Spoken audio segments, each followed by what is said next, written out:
আজকে সকালে আমার শাশুড়ি বাজারে গিয়েছিল। বাজার থেকে রোজার জন্য কিছু মাছ নিয়ে আসছে আড়ত থেকে, ডিপজলের আড়তে গিয়েছিল। ওইখান থেকে রোজার মাসের জন্য কিছু মাছ নিয়ে আসছে। তো এখানে আছে চিংড়ি মাছ, আর এখানে কি বোয়াল মাছ। খুব তাজা তাজা মাছ নিয়ে আসছে, একদম সকালবেলা গিয়েছে। সকালবেলা গেলে কিন্তু ভালো তাজা তাজা মাছ পাওয়া যায়, আর আড়তের মাছ কিন্তু বেশিক্ষণ থাকে না, তাড়াতাড়ি শেষ হয়ে যায়। এই জন্য সে একদম সকাল 7টার সময় চলে গিয়েছে আড়তে। আর এই যে এখানে এগুলো আইর মাছ নিয়ে আসছে। আর একটা আইর মাছের সাথে একটা শোল মাছও ছিল। শোল মাছটা দেখে নাই, মানে আড়তে কিন্তু প্যাকেট প্যাকেট করে বেচে, 3 কেজির প্যাকেট, 4 কেজির প্যাকেট এরকম।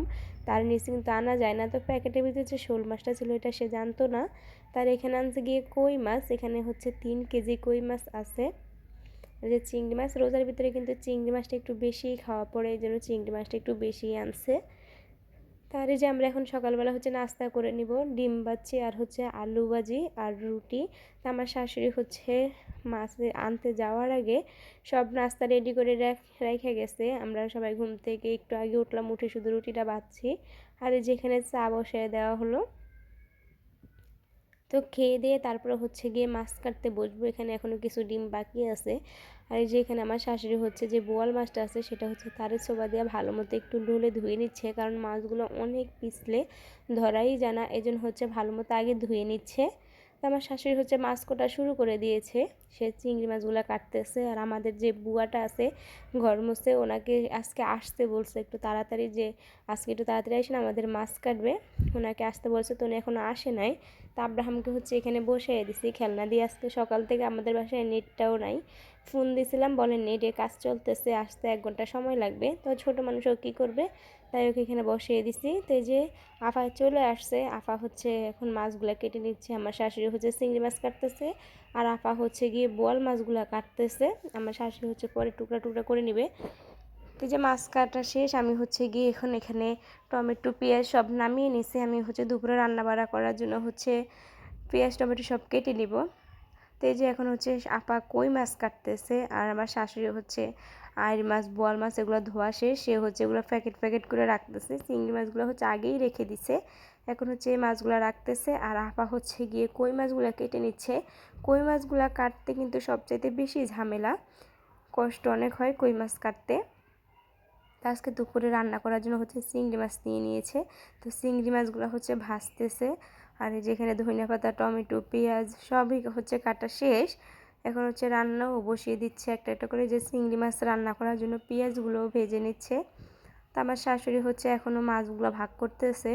ভাগ করে এখনও শেষ হয় নাই। রোজার ভিতরে 2 বেলা খাবে, ওইটার জন্য হিসাব করে মানুষ গুনে গুনে তারপর সে মাছগুলো ভাগ করতেছে। বেশি রাখা যাবে না, কারণ রোজার দিনে বেশি রাখলে তো আর খাওয়া হবে না, এই জন্য বেশি রাখা যাবে না। আর যে এখানে আপা এখনও মাছ কাটতেছে, সে মাছের কাঁটাগুলো ছাড়িয়ে রাখতেছে, পরে আমার শাশুড়ি পরিষ্কার করবে।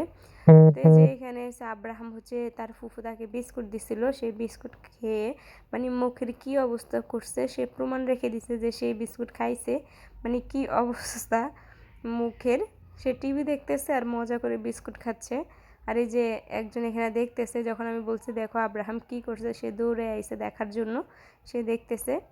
এই যে আরেকজন খাচ্ছে বিস্কুট। তে মাছগুলো প্রায় কাটা শেষ, আর অল্প কয়টা আছে। আর কিছুক্ষণের ভিতরেই মাছ কাটা শেষ হয়ে যাবে। তো আমি আব্রাহামকে এখন গোসল করাবো। যে আব্রাহামের কাপড় চোপড় সব নিয়ে নিছি। আব্রাহাম এখন নিচে খেলতেছে, তো ওর জন্য পানিও গরম দিয়ে দিছি। যে সে চিরুনি দিয়ে খেলতেছে। তাকে নিচে নামিয়ে দিলাম, কারণ আমি তার গোসলের জিনিসপত্র রেডি করবো, এই জন্য তাকে নিচে নামিয়ে দিছি। যে ঝগে পানি গরম দিয়েছিলাম, তার জন্য পানি গরম হয়ে গেছে। আর এই যে তার শ্যাম্পু নিয়ে নিয়েছি তাকে গোসল করানোর জন্য। তো যে এসে দেখি রান্নাবান্না একদম শেষ। এখানে রাতের জন্য মাছ রান্না করছে, আর যেটা কিছু ভাত সকালে রান্না করছিল ইসরাতের আব্বুর জন্য, আর যেটা বাচ্চাদের জন্য রান্না করছে আব্রাসান আর ইসরাতের জন্য। আর এটা সিম তরকারি, আব্রাহামের বাবা ওরা খেয়ে গেছে সকালবেলা ভাত। আর এই যে দুপুরের জন্য চিংড়ি মাছ রান্না করছে। তো রান্না বাড়াও একদম সব শেষ, আমাদের মাছও কাটা শেষ, গোছানো শেষ। তো আব্রাহামকে গোসল করানোর পরে সে যে এখানে চেয়ার দিয়ে হাঁটতেছে। সে এখনো হাঁটতে পারে না, 1 বছর হয়ে গেছে এখনো হাঁটতে পারে না।